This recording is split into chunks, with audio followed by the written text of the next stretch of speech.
we made it clear to everyone that we fully understand for people to retract or resign and say sorry, not for me, which predominantly happened with the very young, most recent onboarders. 18, 19-year-olds. They say,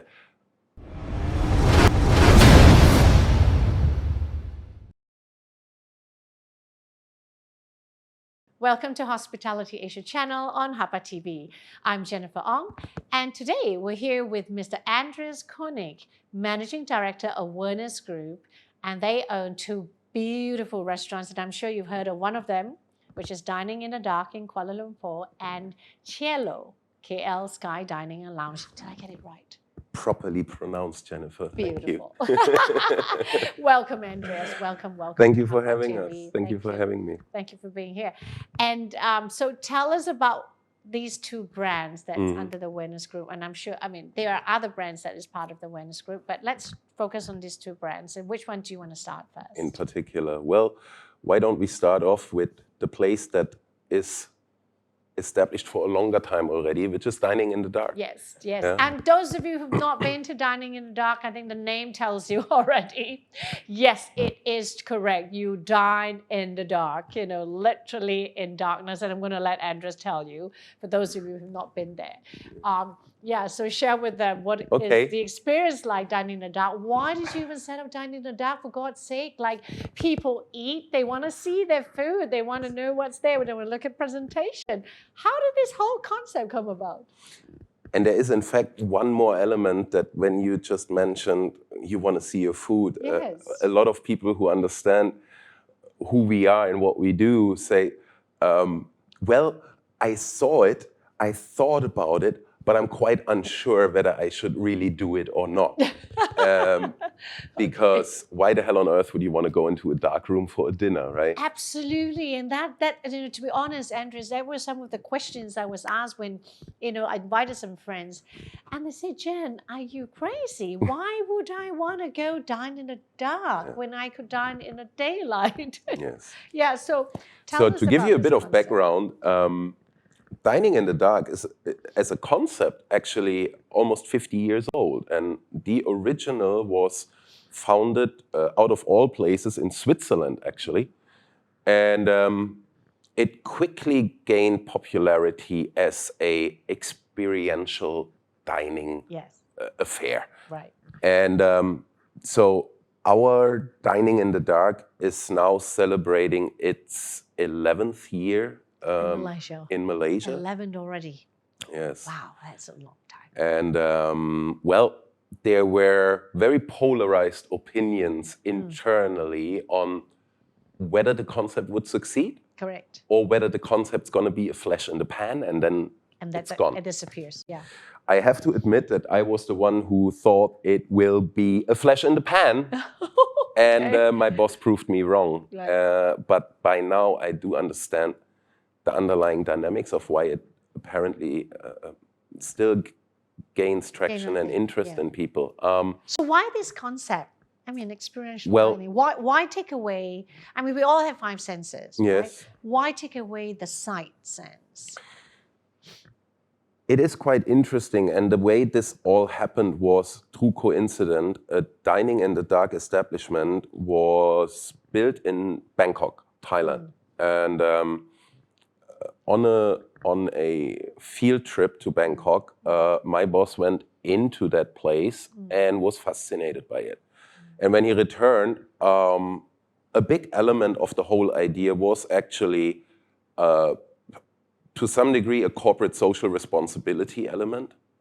And to another degree, the fact that a dining occasion can be many things. The romantic dinner for two, the family gathering, or that experiential adventure element attached to it. So when we then brainstormed on how would we want our Dining in the Dark to work, there is in fact a franchise in the market that people can pick up on and execute according to the manual. Right. And we were not happy with that.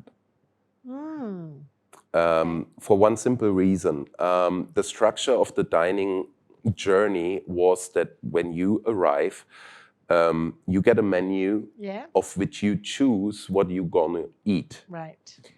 And we felt that that already takes a big part of this adventure journey away from it.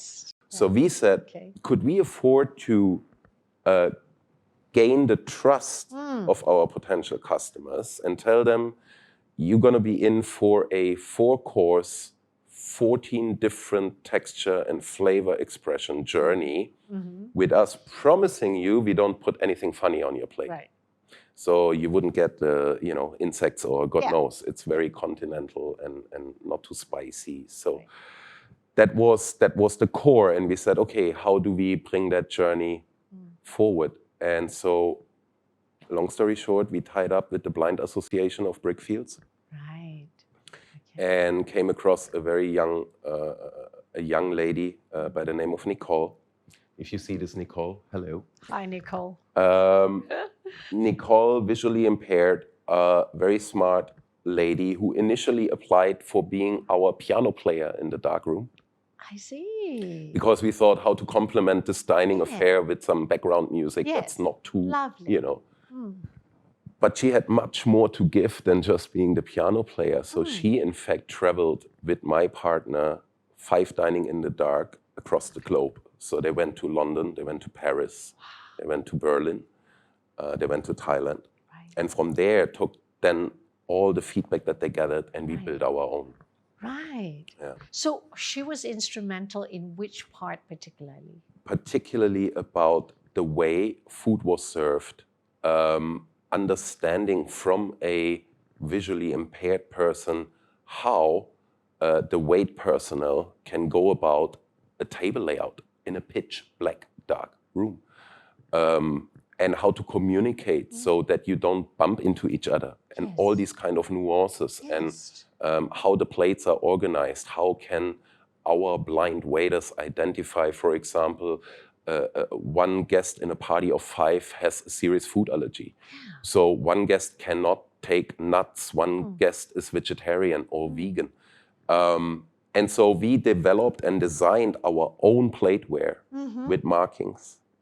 Oh, so that visually impaired people are very touch sensitive. Yes. And audio is also very important. High, yes. So I call them the darkness experts. I love it. Darkness experts. That's really nice. Yeah. And so and all your service staff are visually impaired? In the restaurant, visually impaired, and happy to share that these young men and women are working with us for the past 11 years. That is amazing, really. Kudos to them, kudos to you, and exceptional. I mean, I'm first time when I went and I dine in the dark, I was skeptical, of course, at first, like, my God, who would want to go dine in the dark? Like, what would you be eating? And I remember going for it for the first time, and I absolutely enjoyed the experience. Like, never in my life have I ever dined in the dark. It was so funny. It was lots of fun talking. And then I loved it so much, I started bringing friends, in bigger groups and getting people. Well, there were some who were a little bit, there was 1 or 2 who said, oh, I need to get out of here. I can't, claustrophobic. Statistically, 1 in 100. Yes, there was one guest who literally said, I cannot breathe. I'm like, really?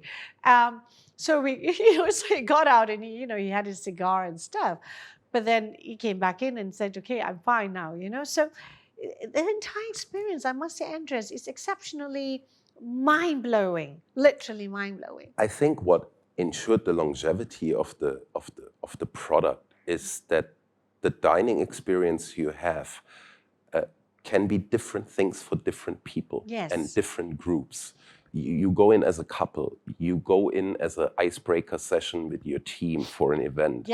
You go in for educational purposes. We engage with a local culinary academy and they bring the students there. So it's different things for different people.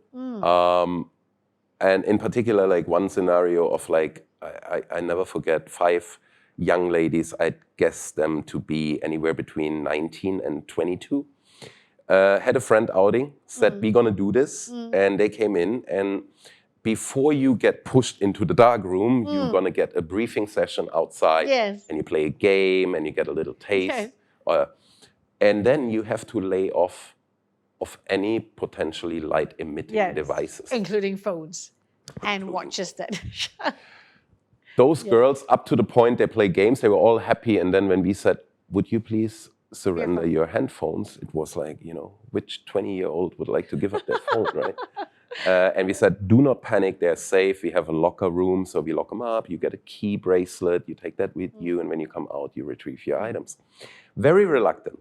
And then the journey takes about 90 minutes. Okay. And they were coming out, and one of the ladies felt strongly to address me personally and said, I would like to thank you for affording us to talk more to each other the last 90 minutes than probably the last 2 years.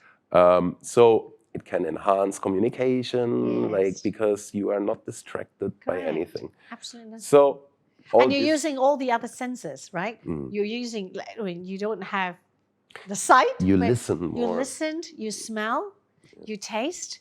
So suddenly all the other senses come into play 100% as compared to before, and you just like something when you look at it, right? It gets amplified. Yes, it gets amplified. Correct. So, absolutely. And a lot of people look and reference it also to say how to feel like as a visually impaired person. People who are blind since birth, and it gives you an idea of. It makes you appreciate it. Yes. So very happy that it's still running, and so the concept remains. Yeah. The concept. What changed? What changed? Well, there's been a lot of things happening with COVID and all. Of course, we managed to maintain our team. Changes are within the realm of menu creation. What has happened over the last couple of years is that not only people for an adventure dinner come, now people with serious food allergies come, because they are reassured that we cannot afford to put something on the plate that they are not able to eat. And so we try to keep the place primarily well maintained. Yeah. You see, you do not know what you're walking into. Correct. So it needs to be, sanitized and cleaned and properly set up.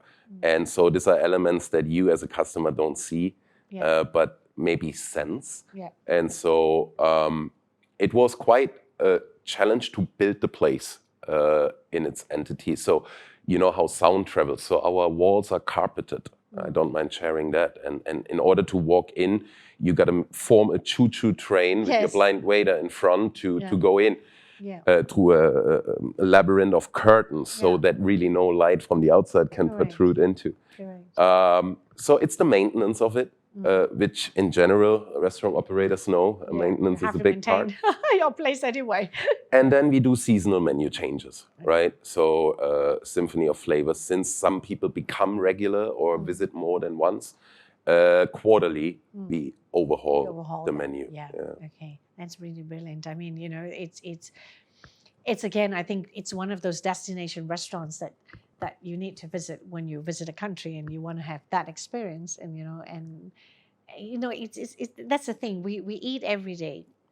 Some people go out and dine every day, but if you dine out 365 times in a year, have you ever dined in a dark? Have you ever had one of your senses taken away and then go through that experience and enjoy the experience, and see how your taste buds come in, your smell, your sense of smell and everything else. And it's really, really a beautiful experience, and I'm so glad to hear that, that Dining in the Dark has been around for 11 years and still here and, staying strong. So well done.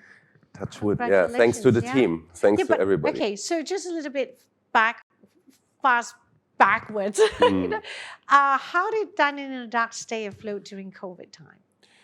Well, I mean, you couldn't open for sure. I perhaps put the perspective a little broader, and in particular, we're talking about 2 establishments, but we operated during COVID 6. Yeah. We were a headcount of about 140 people.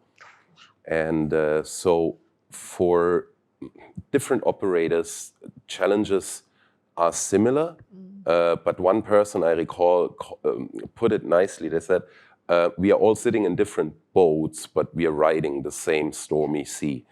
And in essence, I believe that F&B at its core was about 3 aspects to survive this period, which is your stakeholders are landlords that you have to pay rental, your suppliers that you have to negotiate with, and your staff, because without them, if you can reopen, there is nothing to reopen.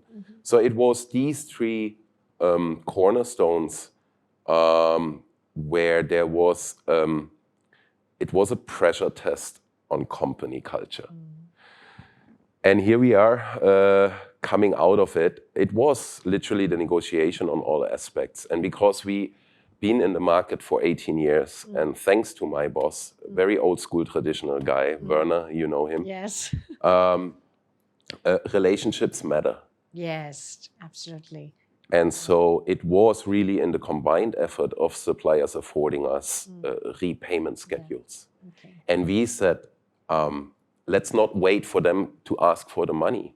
Let's be proactive and realistically schedule what we can afford and approach them with a letter and say, this is the situation. I think that's important, because that's sincerity. That's really sincerity and a proof, the fact that there is a relationship there that, that could be. So we told everyone, this is the situation. I recall it as the toughest meeting I ever hosted when I had my restaurant team sitting in front of me and telling them that salary reductions are necessary and to what degree that would unfold and continue wasn't sure, right? So we made it clear to everyone that we fully understand for people to retract or resign and say, sorry, not for me, which predominantly happened with the very young.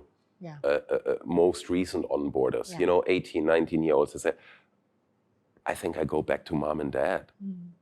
Fully understandable. So we lost a headcount of about 30 people, which makes, I think, 25-30%. But the core team stuck through thick and thin with us. And so did the suppliers, so did the landlords. We didn't get all we asked for, but everybody was very, very gracious and supportive. Yeah, that's really important, isn't it? Yeah. And, now moving forward, I mean, the fact that HAPA Awards is always on the lookout of all these amazing restaurants, concepts and dining experiences and so on. And that's why both your restaurants are, being nominated in the HAPA Awards Malaysia Series once again, Dining in the Dark for another time, in the HAPA Awards, and deserving, very, very deserving for you to be nominated. And, moving forward in 2023 with new expectations from customers, although Dining in the Dark concept remains, what's new for people, especially the returning ones, and of course the ones who have not tried before? What kind of dining experience, or what kind of experience can people look out other than the concept itself? Is there anything that would be introduced? So when we look at the market development pre-COVID, post-COVID, and say that surprisingly, the hardest hit market segment for COVID people, which was F&B and hospitality, I think is also the quickest one to recover or bounce back. Right. And I believe that the landscape shows that by having so many young, hungry, capable individuals who say, we're going to do our own thing now. And you see small concepts sprouting with chef owners and, a team of 2 and 2-3 staff. So it's an extremely fast-moving market in KL generally, right? So Malaysia, in my opinion, has always been the place for foodies. I mean, if you don't find anything to eat here, then you probably won't anywhere. And so how do we stay relevant and say, okay, what is it that we can bring to the market that potentially excites people. Yes. Perhaps that relegates, besides dining in the dark, to the second outlet that we are running, which is Cielo, which opened just 1 year prior to the pandemic. Right. It's situated in the city center on top of Changkat Bukit Bintang. It's borderlining Bukit Ceylon. Right. And a rooftop restaurant, which carries one essential benefit. It gives you a nice scenery when you sit up there. Right. And we always love food rooftop, right? Who doesn't love rooftop? You know, be beautiful. See, oh look, I'm just looking at the video. My God, look at that! It's look at that view. Yeah, we literally built like kind of like a house on top of a house, sort of. It was like two bare naked concrete slabs, and so we thought of let's not make it too stuffy. Keep it light, semi-fine, you might want to call it, right? Right. And we also misjudged a little bit of the dynamics of the place when we said we build it in a way that, you know, groups can have a decent dinner and all that. But naturally, it evolved into the romantic dinner for two place. So if I had known that before I built it, then I probably had designed the table sizes a bit smaller, and I had a few more. Yeah, so it's, you know, Valentine's, special occasions, anniversaries, and plenty. And then what's a nice development we leverage is that when you think weddings in the Chinese culture, these are very, very grand affairs, but more and more young people they prefer private ones, yes. Make it small. Private, exclusive, yeah? Correct. Very grand, but in an exclusive manner. Not the typical Chinese banquet anymore. Exactly. They kind of moved away from and that. so we picked up on that development, and so we are a location that accommodates comfortably up to about 85 people seated, right? Of which admittedly one entity is a private room that I can attach, then I can stretch it to even 100, but not too big. So the main dining room is about 50 people on top of the roof. It's a double story, right, with an open kitchen attached. And then we have a pool deck lounge, which affords you at a high seating arrangement also to dine, but it also gives you a happy hour opportunity. Come just for gin and tonics or a bottle of wine. Beautiful. Yeah. Beautiful. And so the concept, so cuisine-wise, you know, what do you specialize in? What are the signature dishes? The overarching umbrella of everything we do under Werners Group, not to cross-promote, but my founding father and partner, Werner, is a traditionalist, and known for not being the most optically enticing plate master, but he wants to create flavors. So we stick with our roots of the general concept, classic Western, with paying attention to a few market trend developments. So you see, we want to do traditional sauces. So you find béarnaise and our demi-glace for our black pepper sauce, etc. But now the visual element becomes more relevant and more strong. So you played, and we started in the middle of COVID, a partnership with a farmer in Penang who provides us our microgreens, our farm-raised chickens and ducks. So it was a little bit of a go local attempt, which so far worked out. Local, a couple of local ingredients incorporated. Correct. Which, I mean, some people like, not to mention any names, but they go full force into it. I do admittedly still rely on overseas imports, which is another challenge with the Ukraine conflict. But overall, yes, we are Mediterranean, Western, seafood and grill. So we have a mibrasa oven, charcoal. This is where our proteins are prepared. So our beef, our lamb, our fish. So do you then say that, you know, is it more a seafood restaurant, a specialized seafood, or not? It's basically seafood and meat and mixture? It is admittedly a bit more seafood focused. So we have the fish. When we can get our hands on it, we have turbot, seasonal Dover sole, these kind of more Western style fish specialties that we feature. And COVID actually accelerated a development internally that said we're going to go with set menus but we do not want to give people just a choice of sets. We maintain an a la carte, but the sets are put together out of the overall a la carte. Right. So anything, if you say the set is too much, you can still opt just order a la carte. order a la carte, a main course. No problem with that. Right. Price point sensitivity is one aspect to it. We don't want to be like, can I really afford to come? Yeah. I think you can. Is it more at fine dining, or now people say it's fine casual now, you know? Fine casual, and I think that the word or the term fine dining is, especially here, tricky. Gone out the window, isn't it? It's tricky, you know, because it attaches to a set of expectations that I think with recent judging bodies, a lot of controversy flared up in the market. Right. Whereby I think rule number one, sorry to say, but never assume that your customer is stupid or don't know. Yeah. And number two, try to benchmark a value for money proposition. And I think this is why we've been around for 18 years and the market still supports us. Yeah. And you've got, you know, how many brands do you have now under the Werners Group? Concepts 8, venues 9. So we 18 years in the market. Yeah, it's been a while. It's you know, this is the thing. I mean, you know, you look at. There's so many restaurants in Malaysia, right? Yeah.